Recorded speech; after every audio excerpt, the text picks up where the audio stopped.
I remember that afternoon of December 23rd as clearly as if it were yesterday. The sky over Aurora was a dull gray, snow falling lightly like scattered fragments of broken memories. I, Adrian Westfall, 32 years old, a literature teacher living in Aurora, Colorado, was behind the wheel of my beat-up old Subaru driving nearly 6 hours north toward Lander, Wyoming. That day, I drove the long distance to the little log cabin where Grandma Sylvia had lived alone for the past 8 years, ever since Grandpa Dennis passed away. Highway 287 stretched out white and endless, flanked by snow-covered pine forests. Every now and then, a herd of deer would suddenly dart across my headlights, making my heart skip a beat. I hadn't visited Grandma in almost 4 months. 4 months filled with lesson plans, students, grading papers, faculty meetings, and then those late nights alone in my tiny apartment in Aurora, staring out the window at the falling snow, feeling utterly empty inside, until the phone call 5 days earlier. "Adrian, my dear grandson, you have to come home for Christmas, you hear me?" Her voice was still warm, but there was a slight tremble at the end of the sentence. "This Christmas, I have a special gift I want to give the whole family. Everyone has to be here. No one can be missing, do you understand?" My heart was pounding as I listened. It wasn't because of the gift. I just wanted to hug her, to smell the burning pine in the fireplace, the scent of baked apple pie, the smell of childhood. Grandma Sylvia was the only person left in the world who made me feel like I still had a real home. The car climbed higher into the mountains. The icy air seeped through the cracks around the windows. I played Judy Garland's "Have Yourself a Merry Little Christmas" at low volume so it wouldn't drown out the frantic beating of my heart. The closer I got to Lander, the more I felt like the excited 10-year-old I once was. And then the cabin appeared. It was exactly as I remembered. A tiny 2-story log house with a red shingled roof covered in a thin, sparkling layer of frost. The chimney releasing delicate wisps of white smoke against the gray sky. The little Christmas tree on the porch was decorated by Grandma with handmade wooden ornaments and warm golden lights. From a distance, it looked like a glowing matchbox in the middle of a lonely winter. I parked the car, my heart racing. The front door was slightly ajar, golden light spilling out. I stepped onto the creaking wooden porch steps under a thin blanket of snow, carrying my bag of gifts, wanting nothing more than to rush inside. "Grandma, I'm home," I called softly, pushing the door open. The smell of pine, onion braised meat, and cinnamon cookies wafted over me so strongly I almost cried. There she was, sitting in the old armchair by the fireplace, her thin hands resting on her lap, wearing the same brown wool sweater she'd had since I was a child. Her hair was completely white now, but her eyes still sparkled like emeralds. She smiled, the wrinkles at the corners of her eyes softening. "Adrian, my grandson is home." I dropped to my knees in front of her chair and hugged her tightly. She was so tiny I could feel every rib beneath the thick sweater. The faint scent of lavender from her neck brought back memories of afternoons when she used to brush my hair as a little boy. "I'm sorry it's been so long," I whispered, my nose stinging with tears. "It's all right, I can wait," she said, stroking my hair with a hand that was cold yet strangely warm. "Sit down, dear. Let me pour you some tea. It was a long, cold drive, wasn't it?" The dining table was already set. A pristine white tablecloth, red candles, the silver cutlery Grandpa had bought back in 1980, and a clay pot of steaming carrot beef stew. Every detail showed she had been preparing since morning, maybe even since yesterday. She had done it all alone. I placed my Christmas gift bag on the table and pulled out a forest green sweater and a thick sheep's wool scarf. "Merry Christmas, Grandma." I smiled, a little embarrassed. She opened them, her eyes lighting up, and hugged the sweater to her chest like a child. "They're beautiful. I'll wear it tonight." She kissed my forehead. "Thank you, my dear grandson." We were still joyfully catching up after 4 months apart when the sound of a car in the yard startled me. Mom, Dad, and Zach had arrived. The door burst open and cold wind rushed in. Dad, Raymond, walked in first, wearing an expensive fur-lined coat, his face already scowling. Mom, Teresa, followed, stomping the snow off her boots and muttering something about terrible roads. My 29-year-old brother Zach had earbuds in, eyes glued to his phone. He gave Grandma a curt greeting and flopped onto the sofa. They hadn't brought any gifts, not even a flower, not a real hug. 10 minutes later, Uncle Albert, Aunt Joanna, and their daughter Peyton arrived. Uncle Albert complained about the cold the moment he stepped inside. Aunt Joanna glanced around the cabin as if it were filthy, and Peyton took selfies in front of the Christmas tree without even saying hello to Grandma. The atmosphere turned heavy from the very first minute. No one smiled genuinely. No one asked how Grandma was doing. They just sat there, waiting for dinner, waiting to leave. It broke my heart for her. Grandma kept smiling, slowly moving around to pour water and serve extra meat into everyone's bowls. But I could see the loneliness in her eyes. Dinner began. The clinking of silverware, the sound of chewing, dull conversation about gas prices, the new iPhone, Uncle Albert's upcoming vacation. No one mentioned Grandpa, who had passed away. No one asked if Grandma was healthy, if the roof still leaked, if the winter was too cold for her. Then Grandma stood up. Everyone fell silent as they watched her carry a thick stack of white envelopes, walking slowly around the table as if performing a ritual. She placed one envelope in each person's hand. Dad, Mom, Uncle Albert, Aunt Joanna, Zach, Peyton, and finally me. "Here are your Christmas gifts," she said, her voice soft but clear. People exchanged confused looks. A few whispers rose. "What is this?" Zach leaned toward Peyton and muttered, curiosity mixed with mockery in his voice. I held the envelope, feeling the thick, smooth paper beneath my fingers, my heart pounding like a war drum. I opened it slowly, gently peeling back the glue, and slid out the paper inside. It was a check. First National Bank of Wyoming. Pay to the order of Adrian James Westfall. Amount, $5 million US.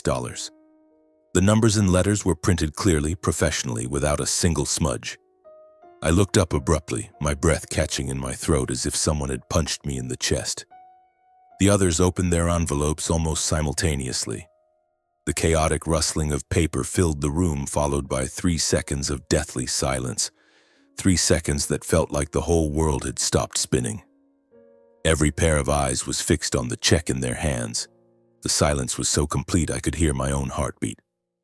Then suddenly everyone burst into laughter, like a bomb exploding at the dinner table. "Oh my God, Grandma!" Zach was the first to lose it, clutching his stomach and laughing so hard tears streamed down his face, waving his check like a cheap paper fan. His face was red, eyes squinted shut, mouth wide open. $5 million? Where did you print these, Grandma? They look so professional. Did you use Uncle Albert's color printer? Or did you hack the bank?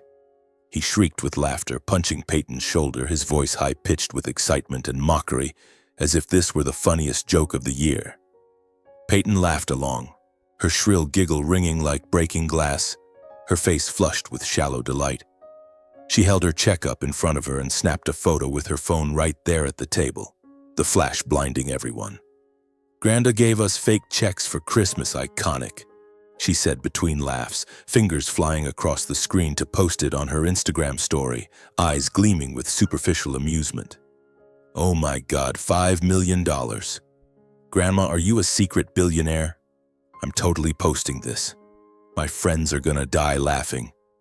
She waved the check in Grandma's face like it was a cheap toy, her face contorted from laughing too hard, completely oblivious to the seriousness in Grandma's eyes. Aunt Joanna's laugh was more sarcastic, sharp and grating like shattering glass, her face wrinkled around the mouth with obvious skepticism and contempt. She held the check between 2 fingers, lifting it close to her eyes as if inspecting counterfeit money.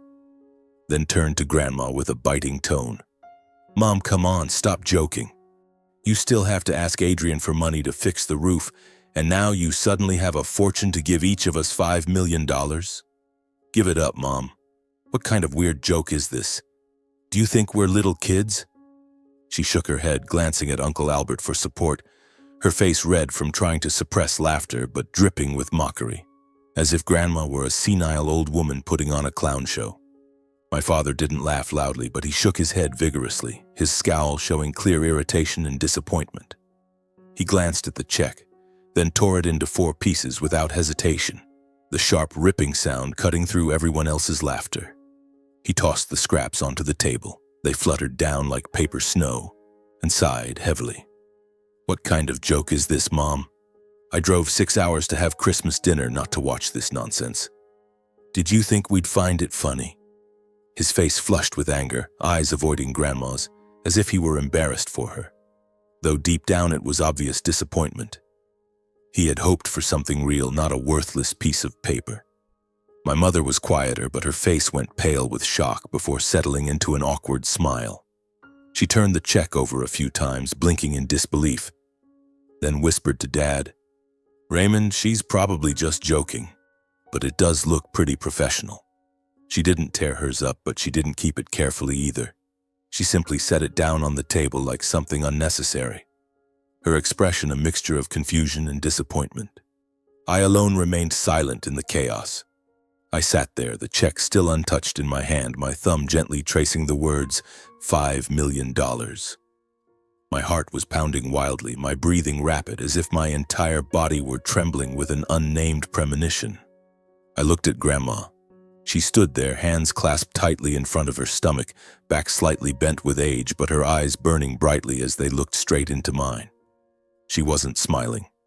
She offered no explanation. There was not the slightest hint of jest in her gaze, only a chilling seriousness and a deep, aching sadness I had never seen before, as if she were looking straight through my soul and into the chaotic future that was about to unfold. Dinner ended amid mocking laughter and the shredded pieces of checks fluttering down onto the wooden floor like confetti from a cruel joke. One by one, everyone hurried out, as if the cabin had suddenly become too cramped, too cold, too shabby for them. I stood there, the check still intact in my hand, watching Grandma quietly clear the dishes.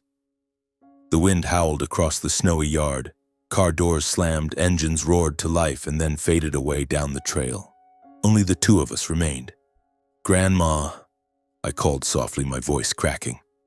"Can I stay a few more days? I took an extra week off from teaching. I want to be with you." She paused, turned, and looked at me. For the first time that evening, a real light flickered in her old eyes, like a flame suddenly fanned back to life. "Really, dear?" She smiled, the first genuine smile of the whole night. "Of course you can stay. This house, it's been a long time since anyone stayed past Christmas." I nodded, a weight lifting from my chest. When the sound of the last car finally disappeared, the cabin seemed to let out a long, relieved breath. The noisy crowd was gone, leaving behind the familiar quiet I loved so much it hurt. The crackle of logs in the fireplace, the low bubbling of the old copper kettle on the wood stove, the soft whistle of wind through the window cracks. All of it soothed my mind in a way nothing else ever could. The house belonged to just the 2 of us again. The next morning, daylight came late because of the heavy snow. I woke early, made coffee, and quietly started cleaning up. Grandma sat at the kitchen table with a steaming cup of tea, watching me wash the leftover dishes from the night before. Hot, soapy steam rose in clouds. The faint smell of last night's stew still lingered. I washed slowly, as if trying to stretch every minute. "Let me do it," she said, but I shook my head and smiled. "No, today let me take care of you." When the kitchen was done, I went outside to shovel snow. It had fallen all night, blanketing the porch steps, the walkway, even the rose bushes Grandma had planted when Grandpa was still alive. I grabbed the long-handled snow shovel and dug in hard. Snow flew in powdery bursts. Grandma stood on the porch in the green sweater I'd given her, holding her second cup of tea, eyes shining as she watched. "You're so strong," she praised. "Your grandpa used to clear the snow just like that every winter morning." I laughed, my breath coming out in white puffs. When the yard was finished, I restacked the firewood along the side of the house, the dry pine logs she had split herself last fall. My hands grew rough from the cold, but my heart was warm. She brought out Grandpa's old wool mittens and insisted I wear them. "Don't let your hands freeze, grandson." I checked the roof. Snow had piled nearly half a meter thick in places. I climbed the ladder and pushed it down in heavy slabs. Grandma stood below, anxiously looking up, handing me a towel to wipe the sweat even though the air was knife cold. "Come down, dear, it's dangerous." "I'm fine, Grandma. I'm used to it." I laughed loudly, my voice echoing in the crisp air. At noon, I fixed the squeaky kitchen door hinge, oiled it, tightened the screws. She sat beside me, passing me each tiny screw, then brewed a pot of hot ginger tea and set it next to me. The sharp ginger scent filled my nose and brought back memories of every childhood cold when she made me drink it. In the afternoon, the living room lights started flickering. I stood on a chair to replace the bulb. Grandma held the ladder with trembling hands but still smiled. "Be careful, you little old man." That night, the kitchen sink pipe froze.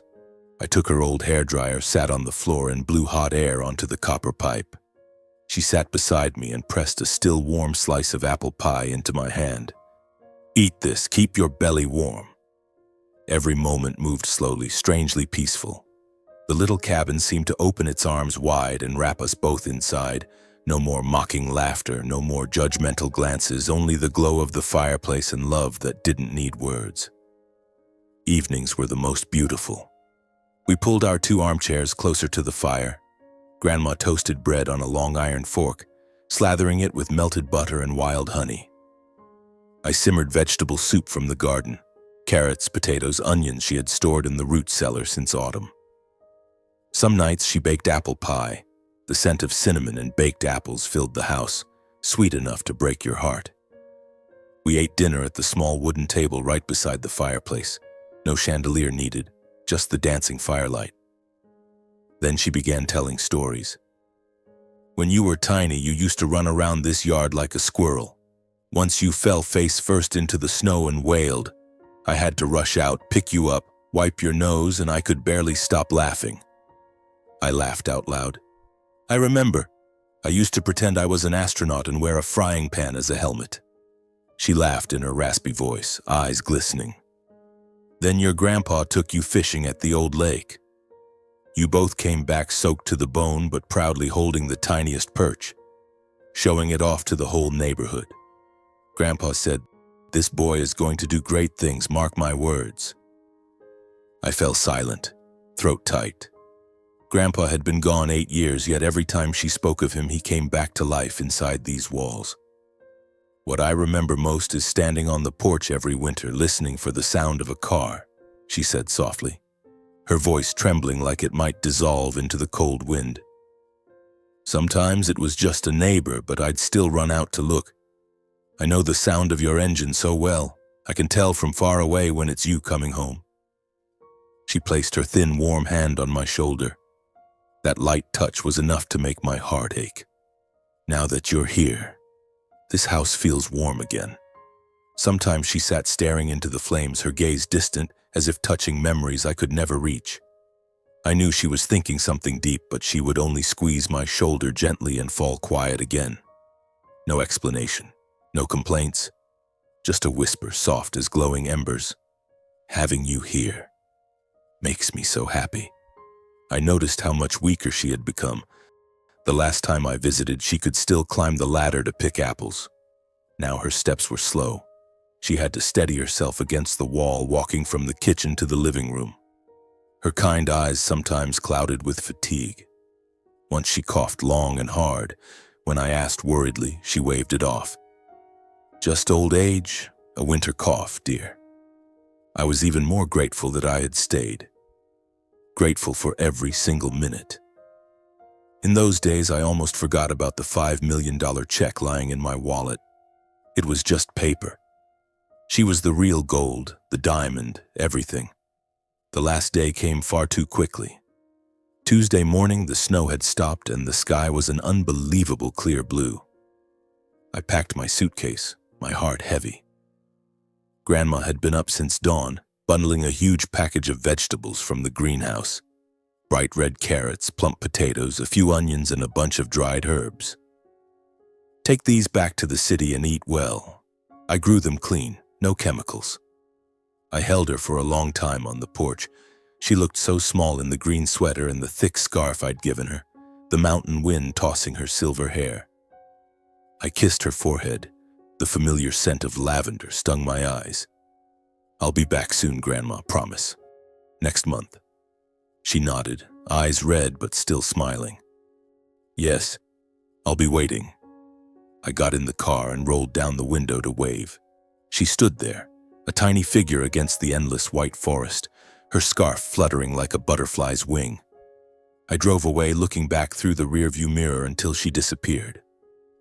I didn't know that was the last time I would ever see her standing there. I didn't know those peaceful days had been the final ones before the entire world I loved came crashing down.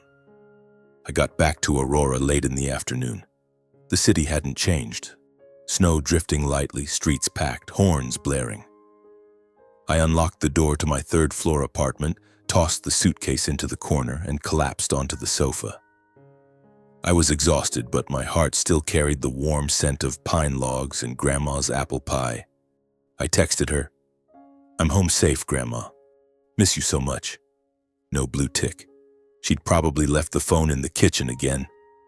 The following days flew by like a gust of wind. I buried myself in work so I wouldn't overthink things. Then came Wednesday evening. I opened the suitcase to grab clothes for laundry, pulled out sweaters and socks, and there at the very bottom was the white envelope, its corner slightly curled from being pressed for days. I picked it up and chuckled to myself in the dark living room. $5 million. It really did look professional. The bank seal, Grandma's shaky but clear signature. I plopped down on the floor and kept turning the check over under the table lamp. Suddenly I remembered the look in her eyes on Christmas night. Why not give it a try? What do I have to lose? I muttered. The next morning I drove to the Chase branch near the school. I queued up as usual, the check inside the envelope in my hand, secretly laughing at myself. The teller is going to lose it when she sees this. When it was my turn, a very young teller named Mia, according to her name tag, greeted me with a professional smile. "Hi, sir. How can I help you today?" I slid the envelope through the slot. I'd like to deposit this." She opened it, glanced down, then snapped her head up and stared at me, eyes wide. She looked back at the check, this time for much longer. I started to feel embarrassed, my face burning. "Could you wait just a moment, sir?" She stood and disappeared inside. 15 minutes later, a middle-aged man in a gray suit and gold-rimmed glasses came out, holding my check like it was a live grenade. "Mr. Westfall?" He smiled, but his eyes were serious. "I'm Brian, the branch manager. Could you step into my office, please?" I swallowed hard and followed him, a bad feeling creeping in. In the private room, he placed the check on the desk and slid a receipt toward me. "This check appears to be valid. It was drawn on an account at First National Bank of Wyoming. The signature matches, the routing numbers are correct. We'll hold the check and run additional verification. For an amount this size, the process takes 2 to 5 business days. If everything clears, the funds will be deposited into your account this week." I nodded like a bobblehead, my throat dry.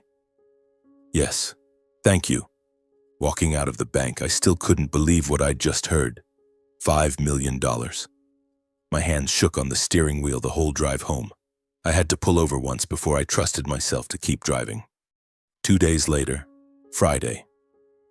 I was in the teacher's lounge grading tests while colleagues chatted and laughed around me. My phone buzzed. I glanced at the screen. A notification from the banking app. "Your account has been credited $5 million. I shot to my feet. The chair crashed backward, the noise loud enough that everyone turned to stare. Ignoring them, I bolted into the hallway, hands trembling as I opened the app. The screen glowed. $5 million. I froze in the middle of the corridor, heart hammering so hard I thought it would burst out of my chest. Students passing by gave me strange looks. Joy, shock, then suddenly a chill ran down my spine. I rushed into the bathroom, slammed the stall door, and dialed Grandma. Ring, ring, no answer. I called again, a third time. Nothing but empty echo from the other end. She must be out in the garden, I told myself, or napping, or left the phone inside. Calm down. I took a deep breath and called my parents. "Hello? It's me." "Yeah, what?" Dad's curt voice. I cashed Grandma's check. "It's real, Mom, Dad. $5 million. It's already in my account." 1 second of silence. Then Dad burst out laughing, a scornful, dismissive laugh. "Stop kidding around, Adrian." I tore mine up on Christmas Day. "There's no way she had $5 million. You're being childish." Mom snatched the phone. "Adrian, are you dreaming? Stop making up stories for attention. I'm tired of these games." I swallowed and called Zach. "Hello, bro." He sounded half asleep. "Zach, the check Grandma gave us on Christmas. Do you still have it?" "Huh, that piece of paper. I threw it away somewhere. Why are you calling so early?" "I took mine to the bank, and it's real. $5 million just hit my account." Zach yawned loudly. "Yeah, real funny, man. Don't bother me, I'm going back to sleep." Click. I didn't give up. I called Uncle Albert. He roared with laughter on the line. "A Christmas fairy tale, kid? Don't make me laugh." Aunt Joanna was harsher. "Adrian, stop bringing up that check to mess with us. There's no way your grandmother had that kind of money. We threw ours in the trash ages ago." I went numb. Everyone thought I was lying. Only Peyton was left. She picked up, voice syrupy sweet. "Hey, cousin, why are you calling so early?" "Peyton, do you still have the check Grandma gave you?" "Yeah, I kept it as a souvenir. It looked pretty legit, actually. Take it to a bank and try to cash it." I just did. $5 million really went into my account." Peyton giggled. "Are you pranking me? Gotta go, bye." I thought she'd just ignore me, but the next morning at 8 a.m. my phone rang. "Peyton." "Adrian, how dare you trick me like that?" Her voice was shrill, almost hysterical. "I took that check to the bank this morning and they said the account is empty. Do you think this joke is funny?" I froze. My heart dropped to the floor. "Peyton, I'm not joking. I got the money for real. I can send you the screenshot. Don't lie to me. I hate you." She hung up. I sat down hard on the kitchen floor, hands shaking uncontrollably. What the hell was going on? I had received the money 2 days ago. How could the account suddenly be empty? I called Grandma again. Still no answer. 10th time. 20th time. Nothing. A cold dread crawled from the base of my neck down my spine. I glanced at the clock. 9:12 a.m. She was always up by 6 to light the fireplace. Why hadn't she answered the phone in days? I threw a few changes of clothes into a backpack, grabbed my wallet and car keys, and bolted out of the apartment without even locking the door. On Highway 287, snow started falling in big, heavy flakes that smacked against the windshield like invisible hands trying to hold me back. I drove faster than usual, knuckles white on the steering wheel, radio off, only the frantic thud of my heart filling the silence. Those 6 hours felt like an entire lifetime. I called Grandma again and again, no answer. I called old Jim, the neighbor who used to split firewood for her, no answer. A crushing dread pressed down on my chest. I prayed she was just sleeping deeply, mildly sick, or that her phone had simply died. But deep inside, I already knew something was terribly, irrevocably wrong. When I finally turned onto the snow-covered dirt road leading to the cabin, dusk had fallen. The headlights swept across the pine forest and the blinding white ground. The cabin appeared silent and abandoned like a forgotten painting. No smoke rose from the chimney. No warm golden light spilled from the porch. Only darkness and a deathly cold. I skidded to a crooked stop, leapt out and ran up the steps, slipping on ice. My keys clattered to the ground. I had to kneel to pick them up, hands shaking violently. The door was unlocked. I shoved it open. A blast of icy air rushed in with me. The cabin was freezing, as if the fireplace had been dead for days. "Grandma?" My voice echoed, lost among the wooden walls. No reply. Only the wind howling outside and my heart pounding like war drums. I walked slowly toward her bedroom, terrified of startling her. The door was ajar. I pushed it gently. She was lying there. Blanket pulled up to her chest, hands neatly folded on her stomach, face peaceful as if lost in the deepest, sweetest sleep. Silver hair spread across the white pillow, lips slightly curved in what looked like a faint smile for a beautiful dream. Relief flooded me. I nearly cried. She was only sleeping, must be exhausted. "Grandma," I whispered, stepping closer, gently tugging the blanket higher to keep her warm. Her hand was exposed. I reached to tuck it in and froze. Cold. Ice cold. Not the cold of winter, but the cold of someone already gone.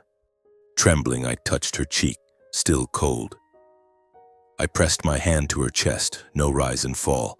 I laid my ear against her heart, no beat. In a single second, my entire world collapsed. "Grandma! Grandma, no! Please, no!" I screamed, voice shattering, shaking her, hugging her, kissing her forehead, tears pouring down onto her face, but she remained still, serene, as if she had simply been waiting for me to come home so she could say goodbye. I don't remember dialing 911. I only remember sitting beside the bed, clutching her hand, sobbing until my throat was raw. The paramedics arrived, 2 men in reflective jackets, faces grave. They checked her pulse, shone a light into her eyes, then one gently placed a hand on my shoulder. "I'm so sorry. She's been gone for probably 3 or 4 days. 3 or 4 days. Since the morning I left. She had lain here alone in this freezing house waiting for me, and I never knew." I collapsed to the floor, held her one last time, and cried until there were no tears left. Later, after they had taken her away, the cabin felt terrifyingly empty.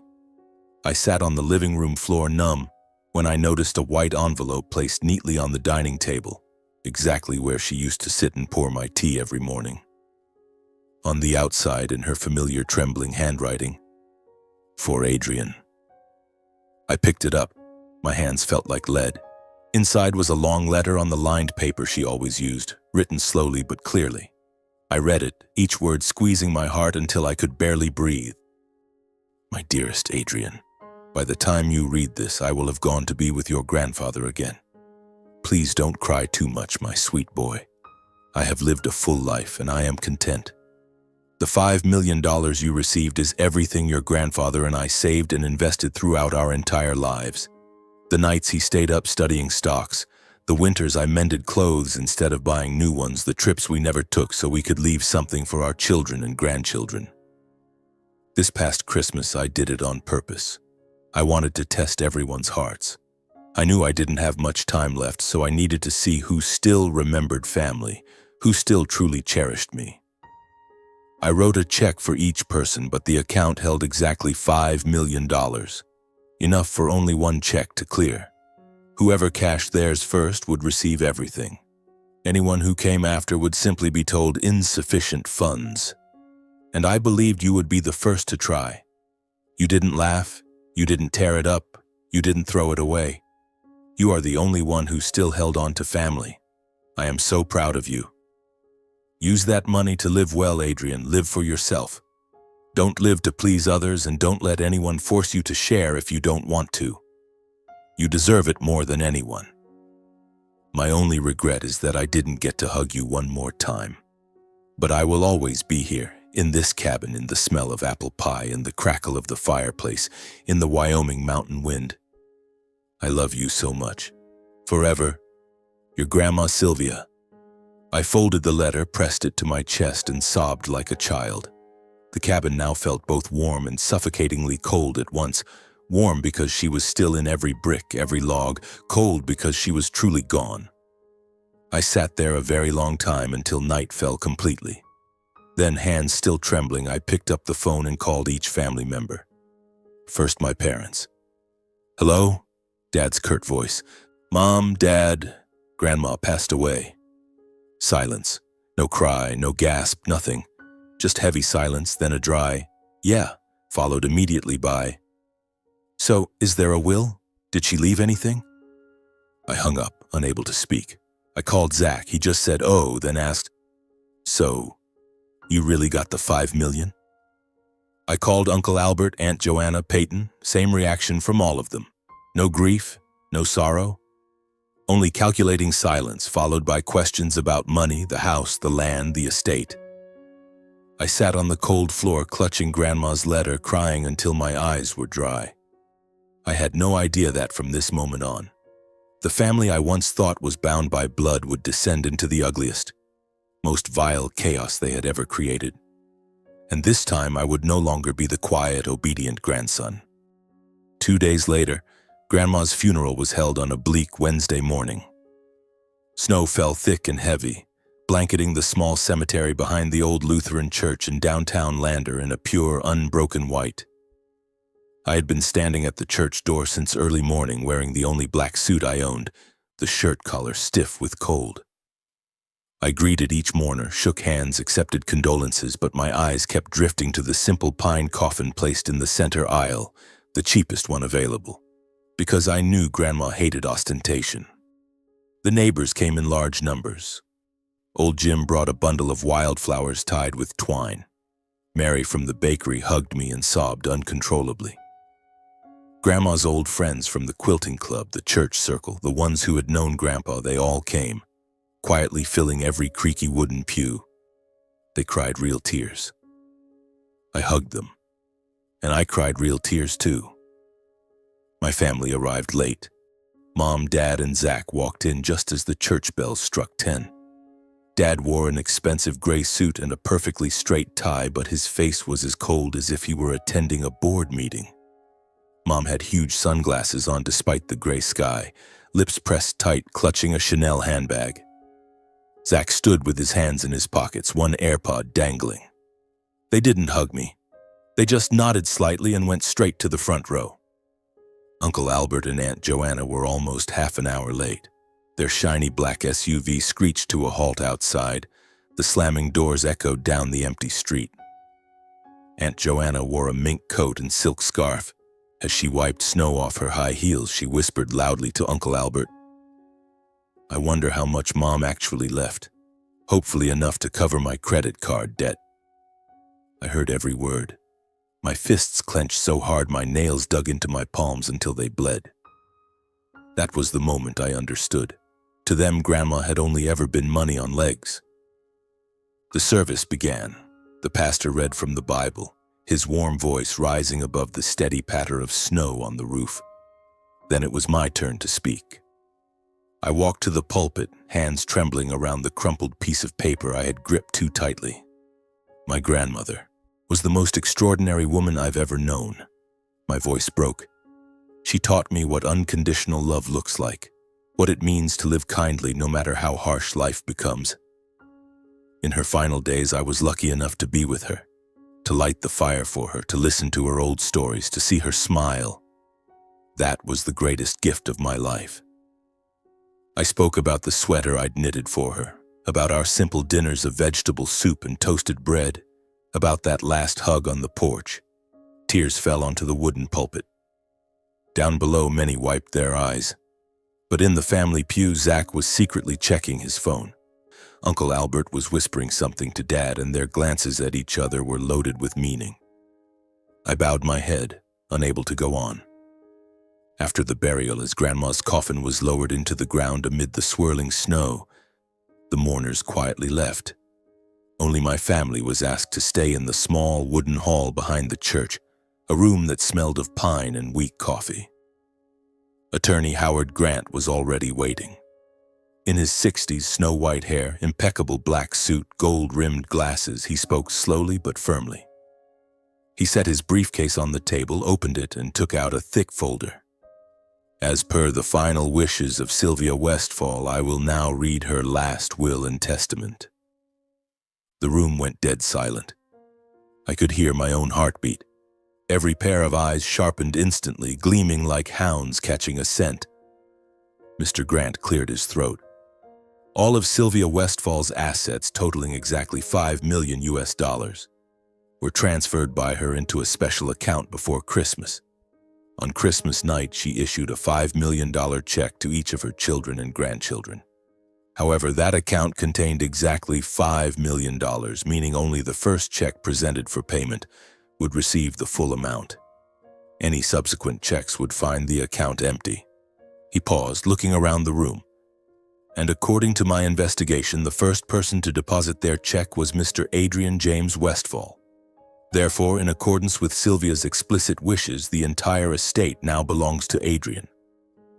3 seconds of deathly silence. Then the room exploded. No way. What? All 5 million to him? That little bastard tricked her? This is impossible. Dad shot to his feet, face crimson. Uncle Albert slammed the table. Mom and Aunt Joanna shrieked in unison. Zach sat open-mouthed, then turned to me with blazing eyes.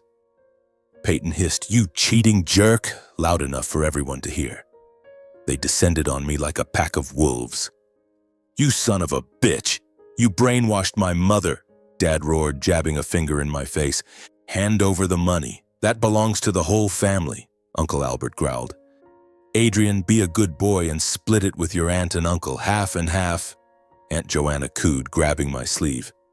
"Do you even know how much debt I'm in, you selfish prick?" Zach shouted. I stood in the middle of that circle, heart pounding, but I wasn't shaking anymore. I looked at them, my own flesh and blood, and felt nothing but strangers. Mr. Grant tapped the table calmly. "Everyone, please. This is Sylvia's clear, legal, notarized wish. No one can contest it." No one listened. They kept screaming, pointing, accusing me of deceiving an old woman, manipulating her, pretending to be the good grandson just to steal everything. I looked at them once more. Then I spoke, quietly but clearly enough to silence the room for a single second. "I have received Grandma's $5 million, and I am keeping every cent. I will not give a single penny to any of you. That was her wish. She wrote it clearly in the letter she left me. She chose me, not you, because I was the only one who still visited her, the only one who truly loved her." The room froze for one heartbeat. Then the chaos erupted again, louder, uglier. Dad swore. Uncle Albert threatened to sue. Mom wailed about everything she'd sacrificed raising me. Zach lunged as if to hit me. I didn't wait. I turned and walked out, leaving behind the shouting, the hateful glares, and the air thick with the stench of greed. Outside, snow was still falling, covering the cemetery, covering Grandma's fresh grave in pure white. I stood alone in the storm, face turned to the sky, letting the icy flakes melt on my skin. "Grandma, I'm sorry you had to see this," I whispered. The cold wind carried my tears into the falling snow. And I knew from that day forward I no longer had a family. Only me, Grandma's $5 million, and the promise to live decently just as she asked. I drove back to Aurora that very night, not staying in Lander a single second longer. The highway was pitch black. Headlights swept across endless stretches of snow, only the crunch of tires on ice and the furious pounding of my heart breaking the silence. I thought everything had ended in that church hall, but no, that was only the beginning. Just 3 days later, the story. Adrian Westfall steals $5 million from his own grandmother. Had spread like a virus across family social media and beyond. It started with Zach, my own flesh and blood brother. He posted a status. Some people pretend to be the dutiful grandson who visits Grandma all the time, but behind her back they manipulate a frail old woman to seize the entire inheritance. One greedy grandson just tore our family apart. Then came my mother with a long crocodile tear post. "I gave birth to you, raised you, and this is how you repay your mother? Grandma dies and you keep every penny for yourself, living the high life alone. Heaven has eyes, son." Aunt Joanna spammed her stories. Old photos of Grandma with captions like, "Grandma, can you see this? The favorite grandson you loved most just robbed all your grandchildren blind." Uncle Albert wrote a full public post tagging the entire extended family. My mother was brainwashed by one grandson who forced her to sign papers before she died. Now he's taken all $5 million and won't give anyone a cent. Where is justice? And my father, the man who once taught me that family comes first, posted a short video from inside his car, face red with rage. I never thought the son I raised would turn into a daylight robber. He exploited a weak, elderly woman, tricked her into transferring everything to him. My mother had severe Alzheimer's and he hid it, forced her to sign checks. Now she's gone and he's disappeared with the money. I will sue him to the end. That video was shared over 300 times in a single night. I sat in my dark apartment scrolling, hands shaking uncontrollably. The comments underneath were like knife blows. Fake nice guy. You can see the greed on his face. Unfilial grandson. Sue him, uncle. Get justice for the family. Some even tagged my school, my colleagues, old friends. The next morning I dragged myself to work, legs heavy as lead. The atmosphere had changed completely. Colleagues who used to greet me warmly now looked away and whispered behind my back. In the teacher's lounge I clearly heard, "They say Adrian stole his grandma's entire inheritance. He seemed so nice but so greedy. You really can't trust anyone." One senior student even asked in front of the whole class, "Sir, is it true you stole all your grandma's money?" The class burst out laughing. I stood frozen at the lectern, bitterness choking my throat. That afternoon, the principal called me in. She gave an awkward smile. "Adrian, I know you're going through some family difficulties. The school doesn't want to get involved, but several parents have messaged asking questions. Could you give a brief explanation?" I told her everything, voice trembling, that it was my grandmother's explicit wish, that I hadn't tricked anyone. She nodded, but her eyes were full of pity. "Please understand, the school just wants everything calm." I left her office feeling like a criminal. My mental state plummeted. I lost my appetite, couldn't sleep, woke up drenched in sweat at 3 a.m. every night, hearing Grandma calling me in the cold wind. I lost weight, dark circles under my eyes, stood in front of classes with my mind miles away. Messages from the family poured in like a storm. "Zach, you dog, drop dead." "Mom, son, please give Mom just a little, I'm drowning in bank debt." "Aunt Joanna, heaven will punish you, just wait." "Dad, I disown you." Calls at midnight, while cooking, while driving, nothing but cursing, begging, threats. One Friday afternoon I finished class late, drove home in a sleepless fog.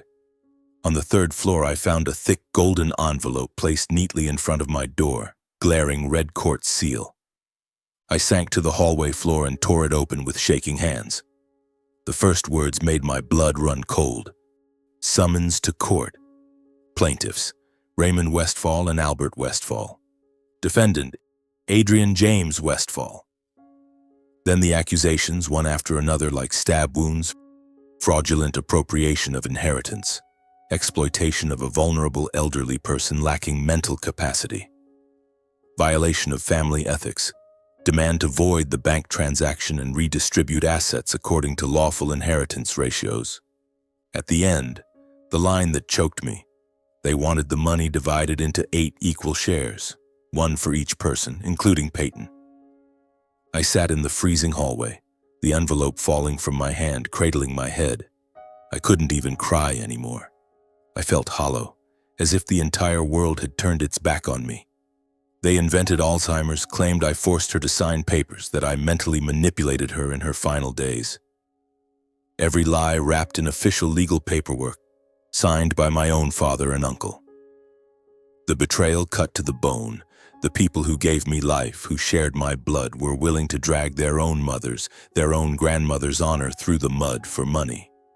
I lay on the floor all night, lights off, clutching Grandma's letter, reading it over and over until it was creased and worn. "Live for yourself. Don't let anyone force you." Near dawn, I sat up. I wasn't shaking anymore. Only one cold, clear thought remained. If I don't fight back, they will dance on her grave for the money. I opened my contacts, found an old number from high school days. Micah, my best friend back then, now a well-known litigation attorney in Denver specializing in messy inheritance cases. I called at 5 a.m. He picked up immediately. "Adrian, what's wrong, bro?" I told him everything, no detail spared. Grandma's handwritten letter, her final days, the will reading, the smear campaign, the summons. Silence for a second. Then Micah, voice hard as steel. I'm taking this case. Not for money, I'm doing it pro bono. I'll make them choke on every word they've said. 3 days later, we met at our old college cafe. Micah was tall, sharply dressed, eyes burning with resolve. I handed over every document. Grandma's letter, bank transfer receipts, the original check scan, Mr. Grant's confirmation, medical records proving she was fully lucid, her doctor certified no Alzheimer's, even neighbor Jim's security footage of her laughing and healthy just days before Christmas. Micah read Grandma's letter and his eyes welled up. Your grandma was an incredible woman, he said quietly. I'll make them regret ever touching her final wish. We began preparing for legal war. Micah filed counterclaims, defamation, slander, intentional infliction of emotional distress. We collected every post, every comment, every threatening message. We gathered evidence of her mental clarity, bank records, Mr. Grant's testimony, the diary she kept in her final days that I found in her desk drawer. This was no longer about money. This was about defending the honor of a woman who spent her whole life loving a family that never deserved her. I looked out the cafe window as snow began to fall again. Grandma, I whispered in my heart, I won't let them win. The battle had only just begun. The first court hearing fell on a bitterly cold April morning in Lander, Wyoming. The Fremont County Courthouse was an old red brick building with a roof still patched with half-melted snow. Local media had no idea the case existed, no reporters, no cameras, yet the public gallery was packed. My family had dragged in distant relatives, old neighbors, even random Facebook acquaintances just to watch the show. They squeezed together behind the plaintiff's bench, whispering loudly, eyes gleaming like they were waiting for the season finale of a soap opera. I sat on the defendant's side next to Micah. He wore a navy suit, tie perfectly straight, face calm and icy. I was wearing the same black suit from Grandma's funeral, fingers gripping the edge of the wooden bench until my knuckles went white.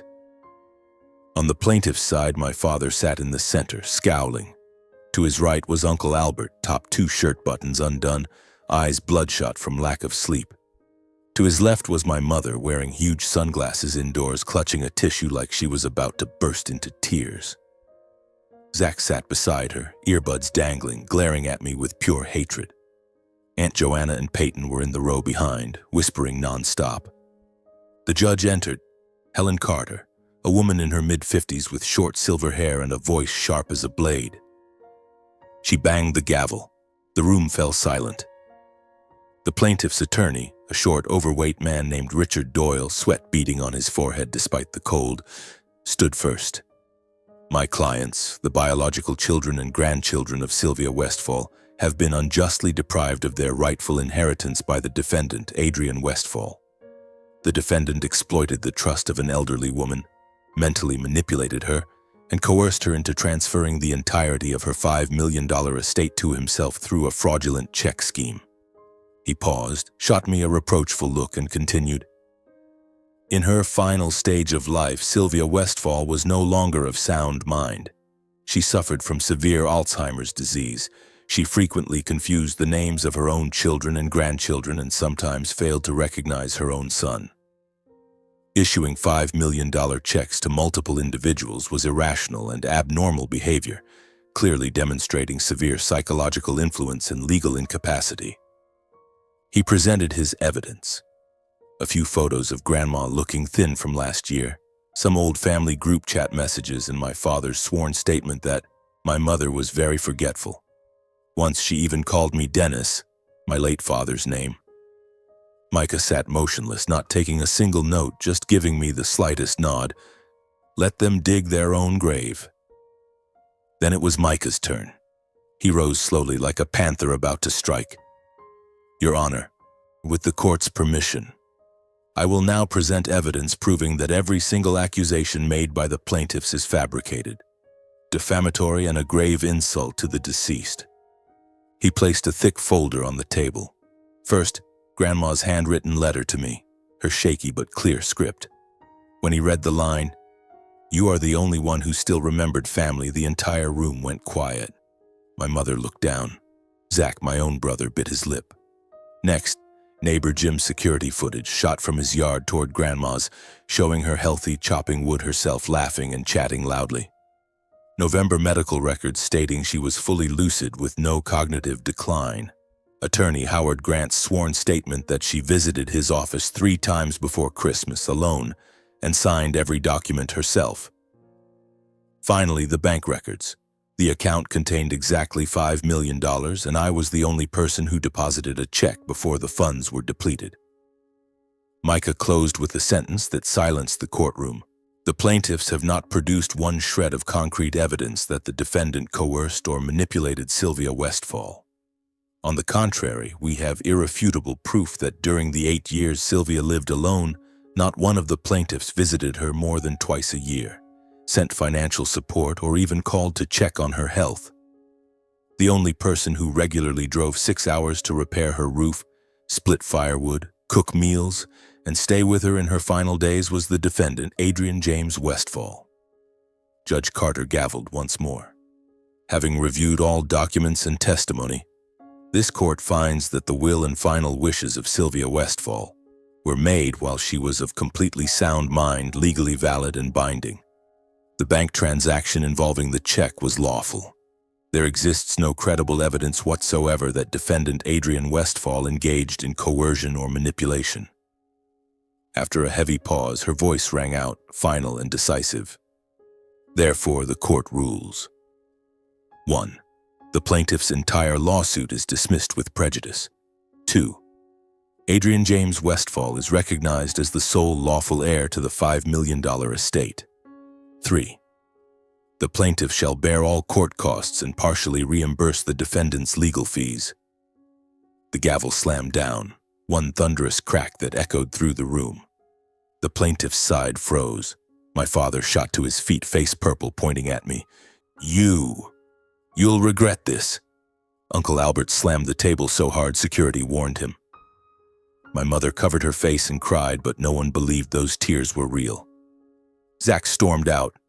I stayed seated. I didn't smile. I didn't cheer. I only felt exhaustion, bitterness, and a strange emptiness. Micah put a hand on my shoulder. "It's over, bro. Your grandma's smiling down right now." I nodded, but the tears still fell. I walked out of the courthouse into the biting Wyoming dusk. Mountain wind howled, whipping the last late-season snowflakes across the steps. I stood on the top stair, face turned to the sky, letting the cold slap my cheeks. I had won the case. I had kept the $5 million. I had defended Grandma's honor. But I had also lost my family forever. And this time it didn't even hurt anymore. Just a cold, hollow space in my chest where my love for my parents, my brother, my aunt, and uncle used to be. I got in the car, started the engine, and drove out of Lander without looking back. Ahead lay the long white highway. Behind me, a past I would never return to. I whispered into the wind, "Grandma, I won. Now I'll live decently, just like you told me to." And I knew, even having won this battle, I was still the loneliest person in the world. I got back to Aurora well past midnight. I parked in front of the building, killed the engine, and sat in the darkness for a long time. My phone kept buzzing.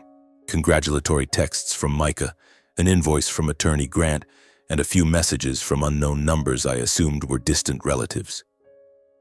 I turned it off, went inside, and collapsed onto the sofa without switching on the lights. I had won the case, but why did my heart still feel like it was carrying a ton of stone? The next morning, the news spread faster than I expected. A local Wyoming paper ran a short article. $5 million inheritance dispute ends. Court dismisses lawsuit, upholds deceased's will. No names were mentioned, but on social media that was more than enough. All the old posts from my parents, aunt, and uncle Zach and Peyton were dug up again, and this time public opinion turned 180 degrees. First, my parents. I had unfollowed them on Facebook long ago, but Micah sent me screenshots of the new comments. Relatives were openly criticizing them. One aunt wrote, "What kind of parents sue their own son over their own mother's inheritance money?" Unfilial doesn't even begin to describe it. Old neighbors in Wyoming, the ones who used to play cards with Grandma, posted stories, so ashamed on their behalf, jealous of their own child to the point of dragging him to court, and now that they lost, total silence. Longtime friends started cutting contact. I heard through a cousin that Dad had been kicked out of his weekly golf group because nobody wants family drama. Mom was suddenly excluded from the Saturday women's tea at church. People whispered, "Teresa? The one who sued her own son over Grandma's money?" Scary woman. Their jobs suffered too. Dad, a logistics manager, was called in by his boss and warned because of the inflammatory social media posts. "Raymond, the company doesn't want employees involved in personal scandals that hurt our image." He was formally reprimanded, and co-workers started avoiding him at lunch. Mom, a bank teller, now got sidelong glances from colleagues. Her once close co-worker barely said hello anymore, muttering that she heard Teresa sued her own son for $5 million. Terrifying. The rift between my parents and me became irreparable. They stopped calling, but I knew they were furious and deeply humiliated.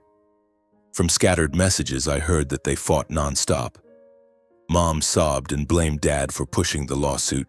Dad roared that it was our greedy son's fault. They lived in constant tension for weeks, sleepless, Dad drinking more, Mom staring out windows alone.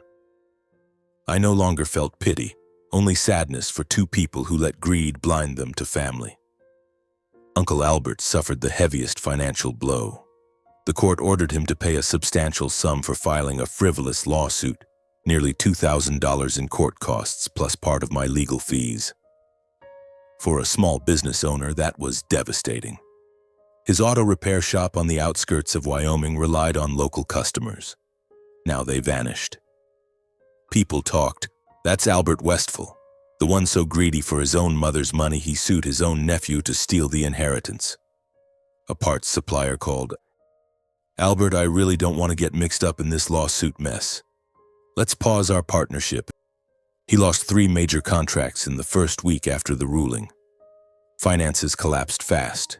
He had to sell his old pickup to cover bank debts, and the shop became deserted except for a few loyal customers out of pity. I pictured him sitting alone in the dark garage, beer in hand, face gaunt with worry.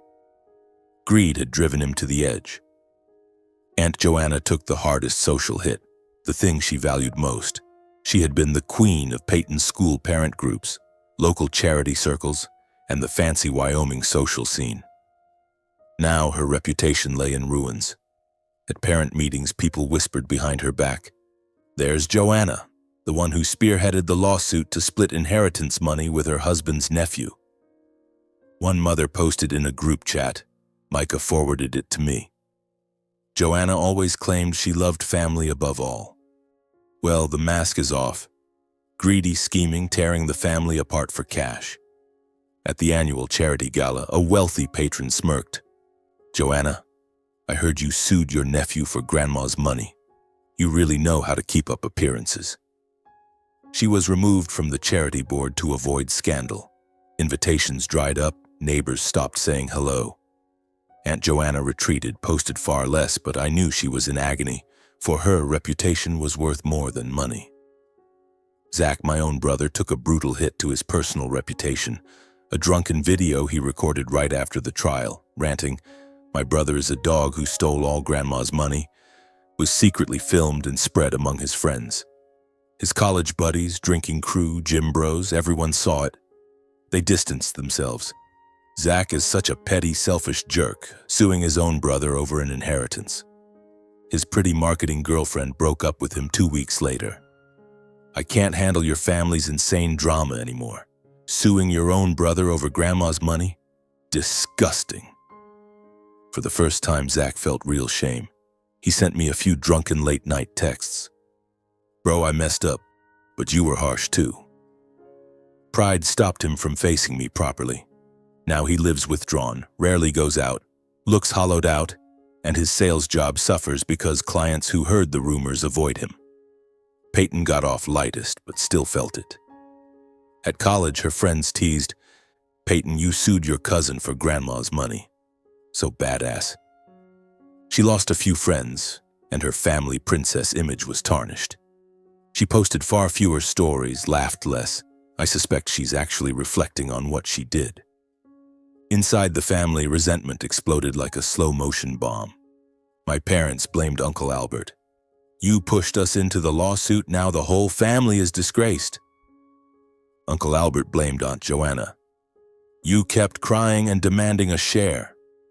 Aunt Joanna fired back, "You men were too weak to make a decision." Zach blamed everyone. "You dragged me into this, now I'm the one who lost friends and my girlfriend." Phone fights and group chat wars went on for weeks. The family no longer gathers. This Christmas there will definitely be no reunion. And they still messaged me, half apologies, half reproaches, half envy. "Dad, son, I was wrong, but you should think of your little brother too." "Mom, Adrian, Mom misses you so much. Just give me a little to pay off the debts, please." "Zach, you won. Happy now? I'm the one suffering." Aunt Joanna, "Nephew, I'm sorry I got carried away, but don't you feel guilty keeping everything?" I read them all, never replied, gradually blocked the numbers, deleted the group chats, and lived in my own silence. In the weeks after the trial, I sat alone in my apartment, watching the snow slowly melt outside, thinking of Grandma. They, the people who used to be my family, were now paying the price for their greed. I didn't gloat. I only felt a quiet, lingering sadness. But I knew this was the lesson Grandma wanted to teach. Real love is never about money. And I began to think about leaving everything behind. I spent the entire week after that sitting quietly in my little Aurora apartment, watching the snow melt into rivulets dripping from the roof across the street. Every morning I woke up, brewed a strong black coffee, sat at the kitchen table and reread Grandma's letter, her trembling handwriting still seeming to carry the warmth of her hand. Messages from the family kept coming, even though I had blocked almost every number. A few from unknown phones, voices mixed with apology and blame. "Adrian, son, we were wrong, but you still have to think about your family." Or from Zach, "Don't you feel guilty keeping all the money? I've lost all my friends because of this." I read them, then deleted them. No reply. Not out of hatred. The hatred was gone. I was simply exhausted. I realized that to heal I had to cut the cord completely. Not for revenge, but to protect myself from that endless cycle of accusations, blame, begging, and sarcasm. I started acting. First, I blocked every single contact. Mom, Dad, Uncle Albert, Aunt Joanna, Zach, Peyton, everyone. I deleted the family group chats, unfollowed them all on social media, and changed my phone number. It felt like cutting a noose from around my neck. No more midnight calls, no more smear posts, no more fake pleading. Only silence, real silence, for the first time in months of chaos. Work at school had become suffocating. Colleagues still whispered behind my back, "I heard Adrian's lawsuit is over. He won, but his family is destroyed." And their looks were no longer friendly, only curiosity and suspicion. Students, innocent but nosy, sometimes asked outright, "Sir, is it true you're super rich now? $5 million?" The whole class would burst out laughing while I forced a smile. "Just family stuff, guys. Let's focus on the lesson." But deep down I knew the peace here was gone. Every class felt like performing in a play. My mind was elsewhere, the old passion gone. I decided to quit. I handed in my resignation to the principal, citing personal reasons and the need for a break. She nodded sympathetically. "I understand, Adrian, but the school will miss you." I didn't tell anyone where I was going. I quietly wrapped things up, graded the last papers, and said goodbye to my students with a heavy heart. "Study hard, okay?" I said, my voice catching a little. One kid asked, "Where are you going, sir?" I smiled. Somewhere quieter. Back home, I started packing. This tiny apartment with its old sofa, wooden kitchen table, and shelves full of classic novels now felt like a prison. I packed everything into a few cardboard boxes.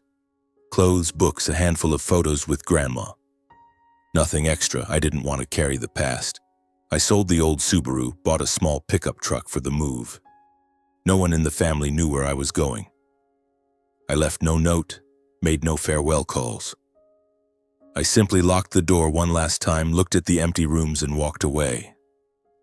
The $5 million sat almost untouched in my account. I had only used a small portion for legal fees and daily expenses. No luxury cars, no European vacations, no stock market gambling. My goal was to live simply, exactly as Grandma had asked. Live decently, live for yourself. $5 million wasn't for squandering. It was for building a new, honest life without the rat race. I drove north, along endless highways flanked by pine forests and rocky mountains. At first, I had no specific destination, just the need to get far away from Aurora, from Wyoming, from the painful memories. I stopped in small towns along the way, slept in cheap motels, ate roadside burgers and thought. Then I chose Montana, a remote little place called Willow Creek, nestled against the Rockies with a crystal-clear lake and endless pine forests. It reminded me most of Grandma, quiet, cold but warm in its own way, like her old cabin. I bought a modest log house on the edge of town, nothing grand. Red shingled roof, wide porch overlooking a wildflower yard, a little creek murmuring behind the house day and night. 3 rooms, a small kitchen with a wood-burning stove, a simple bedroom, and a study with wooden bookshelves. I repainted the walls myself, fixed the creaky hinges, planted wildflowers out front. Every hammer blow, every brush stroke felt like rebuilding myself. I applied at Willow Creek High. The town desperately needed teachers, so they hired me right after a short interview. You taught high school literature in Colorado? Perfect, we need someone like you. The principal smiled warmly and asked nothing about my past. I started the following week, 10th and 11th grade, American literature and creative writing. The kids here were straightforward and kind. They asked about Shakespeare and Hemingway, not about $5 million. They took to me quickly because I taught calmly and honestly. Mr. Westfall tells the best stories, one said. I smiled, warmth in my chest for the first time in months. My new life was simple but full of meaning. I woke at 6, brewed strong coffee in an old copper pot, sat on the porch watching the sun rise over the mountains, listening to birds instead of car horns. Then a 10-minute drive to school, 3 morning classes, chatting with students during breaks. Do you like writing stories? Go for it, I'll read them. Afternoons, home to cook something simple, vegetable soup from the garden, toast with local honey. Evenings by the fireplace reading The Great Gatsby or Thoreau's Walden or writing in my journal. Thoughts about Grandma, her final days, this new life. Sometimes I wrote letters to her knowing she'd never read them. Grandma, I'm living decently now. I miss you so much. Weekends were when I truly lived, hiking forest trails, boots crunching on pine needles, breathing air so clean it stung my lungs. Gardening, planting carrots and potatoes the way she taught me. Or visiting the little town market, buying fresh bread from the old baker, making small talk about the weather. No one knew who I was, they just knew me as the new teacher Westfall, quiet and kind. No lawsuits, no $5 million, no suspicious looks. Just Adrian, an ordinary teacher. For the first time in months, I felt peace. The first nights in Montana, I still woke up from nightmares. Courtrooms, my father's hateful glare, Grandma lying cold in the cabin. But gradually sleep grew deeper, dreams gentler. Grandma smiling by the fireplace, me running through the snowy yard as a child. I understood I wasn't running away, I was starting over. A real life, not one spent trying to please others, but lived for myself, exactly as she told me to. The $5 million still sits quietly in the bank, growing slowly in a safe savings fund. I've used only a little. The house, an old pickup for hauling firewood, and a small anonymous scholarship fund for needy students at school, from a friend. The rest is saved for retirement or perhaps to help someone who truly needs it the way Grandma always did. Every simple day here helps me understand more deeply what Grandma wrote in her letter. Live for yourself. I still remember those trembling lines, the faint blue ink on lined paper like a whisper from the past. Living for myself, not to prove anything to anyone, not to chase luxury cars or mansions, not to please the people who once hurt me. I began to feel the true value of peace. Early morning walks in the forest, boots crunching on fallen leaves, listening to sparrows chirping overhead. I would stop beside an ancient pine, touch its rough bark, and think, this is living. No need for praise, no need for likes on social media, just a heart at rest. Kindness became clearer than ever. In Willow Creek, people live slowly and help one another without keeping score. My neighbor Martha, a widow in her 60s, brings me a basket of fresh eggs every week, smiling. Teacher Westfall, eat up and stay strong. I return the favor by fixing her wooden fence or tutoring her son in tough math problems. No one asks about my past. No one pries. They are kind simply because that's how life is here, and I learned to follow, staying after school to help struggling students, never charging for extra lessons, visiting Principal Harlan when he was sick, bringing homemade vegetable soup. Every act of kindness makes me feel closer to Grandma. She used to say, kindness isn't given to get something back. It's given so your own heart feels lighter. A life without striving is the greatest gift. In Aurora, I used to stay up late grading papers just to be called an outstanding teacher, worrying about raises and colleagues' expectations. Now in Willow Creek, I teach because I love it, not for promotion. The pay is lower, but it's enough. I no longer have to please anyone. No more pleading calls from Mom. Just share a little, son. No more resentful posts from Zach. I live for myself, and that has made me stronger than ever. I gradually realized that the greatest victory wasn't the $5 million or winning the lawsuit. Money is just money. It freed me from financial worry, but it couldn't heal my soul. The trial was only a legal battle where I defended Grandma's final wish, but it didn't erase the scars inside. The real victory was rising above those wounds. The wounds from my father's curses, from Zach's envious glares, from the toxic weight of a family that once made me doubt myself. I used to think I was alone, betrayed, but now I see it was a lesson. Family isn't always a shelter. Sometimes they are heavy expectations, invisible ropes tying you to a life they want for you. I cut those ropes, and now I am free. That evening, after a simple dinner, grilled meat and vegetables from my own garden, I sat by the fireplace, the flames crackling like Grandma's soft laughter. I opened my brown leather journal, bought at the local market, thick, rough pages, and took a pencil. The firelight flickered across the paper.